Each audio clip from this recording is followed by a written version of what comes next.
On your wedding day, just close your eyes. Close your eyes. Nobody had cake at my wedding. Is that crazy? Nobody had cake at my wedding. Like, ooh, it was a lot. I broke down, Seb. I cried.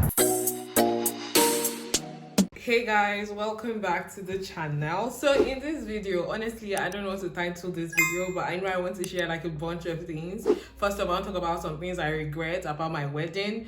I'll talk about things that happened during the wedding that gave me anxiety, and also some mistakes that I made, just so if you're in this season of planning a wedding, you can avoid all of this shingbang that put me inside trouble.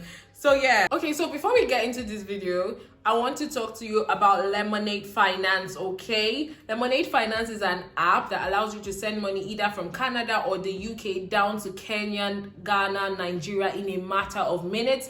There are no transaction fees and they have one of the best rates on the market, okay? So this is the app that I've been using for a while, and I can tell you that it's very seamless to use. And one thing I really like is how easy the interface is, and also the rates. They have really good rates for exchange. So make sure to start using Lemonade Finance today. To get you started, if you click the link in the description box below, sign up and use the code CHIDERA when you're signing up, you will get 10% cash back on your first transfer, okay? So if you send £100 back home, you get £10 sent back to you. If you send £500, you get £50 sent back to you. How cool is that? How cool is that? This is me giving you free money. Make sure to check out Lemonade Finance. Use the code CHIDERA when you sign up. Link in the description box below. Start sending money now. Send money home. Send money home. Okay? Okay. And let's just jump right into it. So the very first thing that happened in my wedding is last minute cancellations, right? I feel like, oh, it was a lot. I had a lot of last minute cancellations. So I had made like planned for my bridal train, like they'll call it Asoebi, with a couple friends, a couple family members. And then I think like 1 week to the wedding, everybody's like, oh, sorry, Chidera, I can't make it. Someone's like, oh, sorry, I can't make it. And I'm like, you guys have to be kidding me. Now, one of the reasons why that was annoying was because I had made plans with all of these people. I had actually bought their materials for them. So yeah, one thing that I did that most people don't do is I paid for the Asoebi. You know, in Nigeria, generally, Asoebi is like, oh, you have to gather money together. You know, you have to raise money, buy the Asoebi, and then you have to sew the Asoebi, and then you have to come to the wedding. So generally, I don't usually buy Asoebi from people. Asoebi means like bridal party materials, like, right? I don't usually buy it. Like, I don't see why I should be buying Asoebi. Do you understand? Because I feel like people usually use it now in weddings as some sort of money scheme or something. Right from time, I've told myself that when it's my wedding, I'm going to pay for the people's Asoebi. I don't want to inconvenience anybody just because I'm getting married. So at least that's the least I can do. If, you know, someone will be traveling, for example, those that were traveling, someone will be traveling all the way from where they are to come for my wedding. The least I can do is provide them with your Asoebi if they're a part of it, instead of putting that burden, financial burden on them as well. Because I've seen people Asoebi like 30,000 naira, and then your transport is like 10,000 naira, and you're spending 40,000 naira for a wedding that is not even yours. And I'm like, it doesn't make sense to me. So I told myself, I'm not going to put that financial burden on anyone. So back to the story, right? I bought the Asoebi for everyone. So when I had all those last minute cancellations, it was very annoying for me because I had already bought these materials. Now I was like, what will I use these materials and do? So I had to start thinking of what I'll do with the materials, or who I'll give the materials out to. So I feel like as a bride, or if you're planning your wedding, just know that contingency, you need to have contingency plans, right, for things that you're spending money on. So if this doesn't work, how are you going to manage this, or what would you do with what is left? So it was actually sad. Initially, when the first person canceled, I knew, you know, life happens, people are busy. It didn't hurt me as much. I was like, yeah, it's okay, no problem. If you can't make it for the wedding, it's fine. And then I think a couple days after that, I got another call from another friend. Oh, sorry, I won't be able to make it for the wedding, yada yada. I'm like, it's fine, it's okay. That was 2 cancellations. And then the last one, that same week, my cousin as well, I think, yeah, was like, oh, she won't be able to make it for the wedding. But I understood the situation because there was a lot of stuff happening, right? But then my point is, it just really made me feel, I felt some type of way. I don't know what to call it, but it did not feel good to just have all of those last minute cancellations. So I think at my wedding, did I have any friends at my wedding? Yes, I had one of my really good friends, God bless her, Stephanie. She came through for me. Like, she came through. She was at the wedding with me. But other than that, the other friends of mine that I thought would be at my wedding, they were not there. So it was more my friend Stephanie, and then my sister and my sister's friends, and then one of my little cousins. But they did bring the energy though at my wedding. If you've not seen my wedding video, make sure to check it out up here, my white wedding video. They did bring the energy, but I just felt like, yeah, you know, it would have been nice if I had my friends at the wedding with me. I did not have most of my friends with me. I just had one or two. Was it one or two friends? One friend or two. Was it one friend? Yeah, I think it was only Stephanie. That was my friend. And that was like people I'm older than, but they were on my train. So that's that. Now, the second thing that went wrong during my wedding, or that I regret, is so our wedding cake was a dummy cake, you guys. Like, it wasn't a real cake, it was a dummy. I don't know if you're into baking. If you're into baking, you know what a dummy cake is. If you're not into, so basically it's just like maybe wooden something that is sprayed white and then they stack it up. Yeah, so the thing that was cutting at my wedding, one of it was cake, but the rest were dummies. Now, this is something that I did not know someone could even do to me, because I don't eat cake. So if you're new here, welcome. Chidera does not eat cake. I don't like cake. It makes me puke, okay? So because I don't know much about cake, or I'm not interested in cake, I did not pay so much attention to the guy that was making the cake. But then I just felt like, I told you I want wedding cake. It's wedding cake you're supposed to give me. I don't understand why he brought a dummy to my wedding. Now, I did not even know. It was after, at the end of the wedding, my mom was telling me that, did I realize that was a dummy and not a proper cake? I'm like, I'm sorry, what does that mean? You know, she had to show me. And then guess what? The cake that they brought was spoiled. So my mom was like, yeah, the one that we cut, most of it was dummy, one of it was a cake. Then the other cake was at the back where the food stand was. Only for my mom to go there, and then she said the cake had mold on it. I'm not even lying. It had mold. The cake had mold on it. This is something that I had paid for. I was so pissed, not necessarily because I eat cake, or no, but because like we paid for this and people at the wedding were supposed to eat cake. Nobody had cake at my wedding. Is that crazy? Nobody had cake at my wedding. Like, it pissed me off. I got so angry when I realized that. My mom was like, oh, we have to call the guy, we have to let him know, the caterer, because not the caterer, he's the cake guy. The caterer is separate. The person that did my food is separate. He did the cake and the decorations.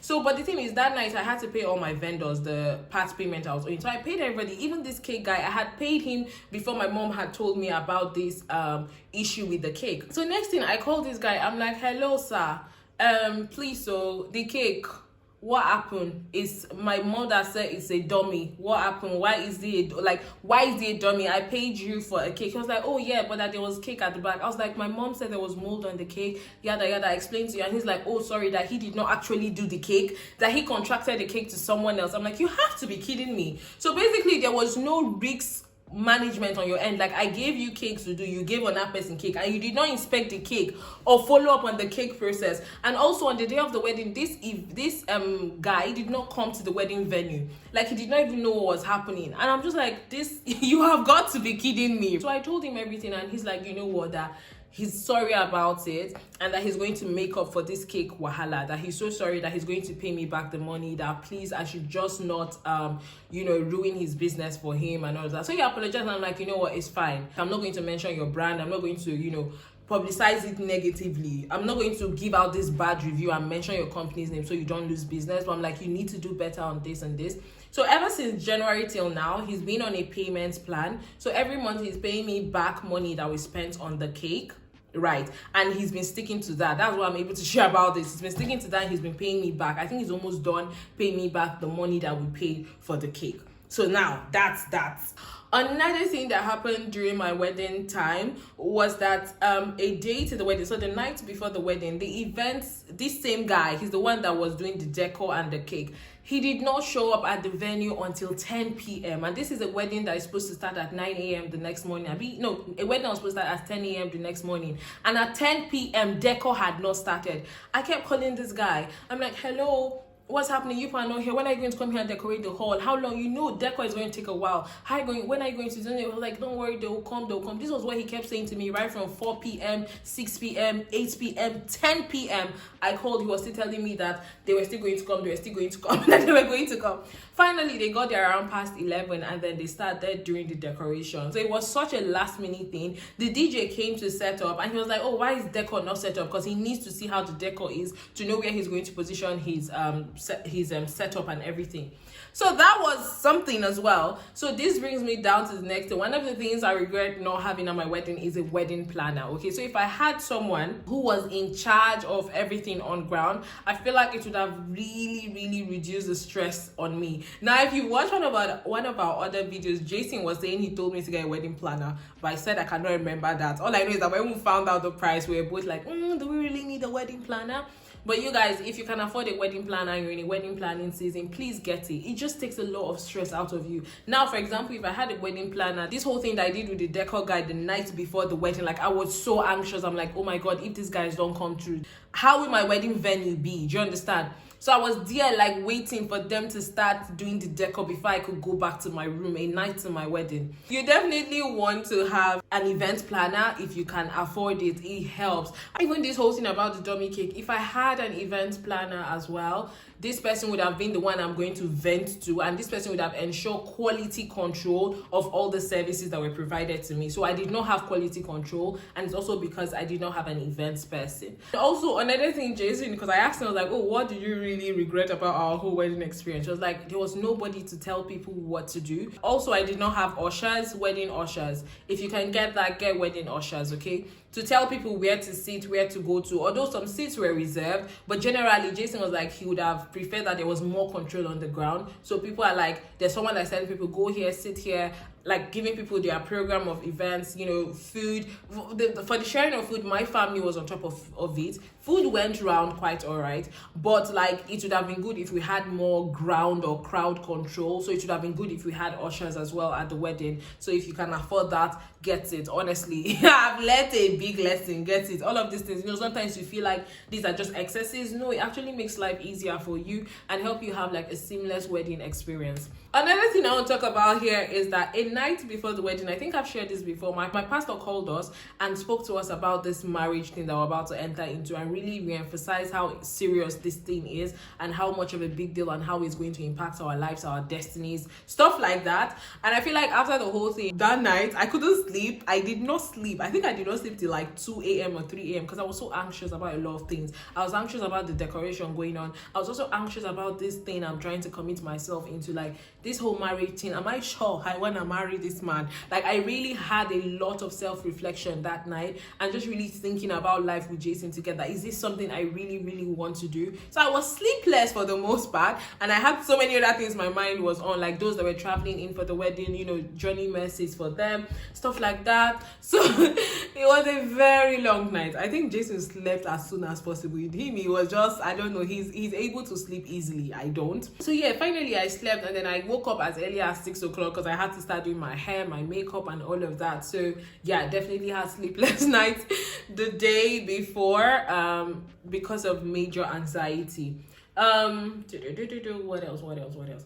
Another thing that happened on the wedding day itself was major delays. You guys, it got to the point where I almost started crying. I think I even cried. I think I did. I got really frustrated, like things were not working out. And one thing I'll tell you, and most brides or people who have been married or planned a wedding will tell you that on your wedding day, just close your eyes, because there's going to be a lot of things that's going to make you angry, and you need to try not to be angry. I think for me, I tried, but for the most part in the morning, I almost lost my shit. I almost lost it in the morning. Like, I got really pissed at some point. Nothing was working. They were delaying. The event wasn't starting as expected. My makeup, you know, so many things were just like, it was so much. I think I almost broke down. I broke down, Seb. I cried. My aunt had to tell me when she knew I was crying. She was like, stop it. She was like, oh yeah, come with me. Go and sit down there. Sit there. Don't come out of this place. Sit there and just wait. We'll tell you when everything is sorted. Because it was a lot. Like, a lot of things were not going right. So the event did not start as planned, and I know that my pastor, he keeps to time to the last minute.